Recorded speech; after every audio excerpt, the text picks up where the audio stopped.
Subscribe to Color Frames. Team India star ఆటగాడు విరాట్ కోహ్లీ తన ఆట తీరుతో విమర్శలు ఎదుర్కొంటున్నాడు. టీ20 ఫార్మెట్కు తన స్ట్రైక్ రేట్ సరిపోదని కొందరు మాజీ ఆటగాళ్లు వ్యాఖ్యానిస్తున్నారు. నిజానికి కోహ్లీ ఈ సీజన్ ఐపీఎల్లో ఇప్పటికే 500 పరుగులు చేశాడు.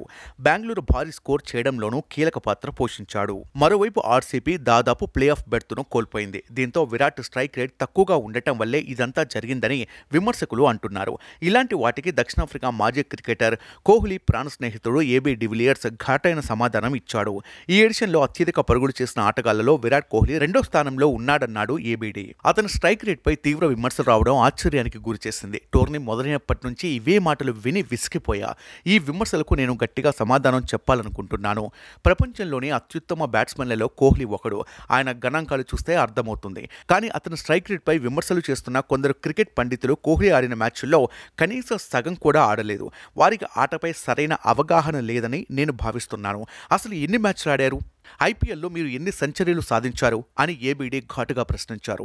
ఇదిలా ఉంటే ఐపీఎల్ తర్వాత టీమిండియా టీ20 ప్రపంచ కప్ ఆడనుంది. గతేడాది వన్డే ప్రపంచ కప్ గెలిచే అవకాశం త్రుటిలో చేజారింది. వరుసగా 10 మ్యాచ్లు గెలిచి చివరి మ్యాచ్లో ఓటమి పాలైంది. అయితే విదేశీ గడ్డపై ఈ మెగా టోర్నీ రోహిత్, విరాట్లకు అసలైన అగ్ని పరీక్ష లాంటిది. ఎందుకంటే నెక్స్ట్ ఐసీసీ ప్రపంచ కప్కు వీరిద్దరూ ఉంటారో లేదో డౌటే. అందుకే ఈసారి ఈ స్టార్ బ్యాట్స్మెన్స్ ఫ్యాన్స్ కోసమైనా ఈ ప్రపంచ కప్ గెలవాలి. పవర్ ప్లేలో రోహిత్, ఆ తర్వాత విరాట్ దానిని కొనసాగిస్తే టీమిండియాకు విజయం పెద్ద కష్టమేమీ కాదు. వీడియో మీకు నచ్చినట్లయితే ప్లీజ్ లైక్ చేయండి, షేర్ చేయండి, కామెంట్ చేయండి.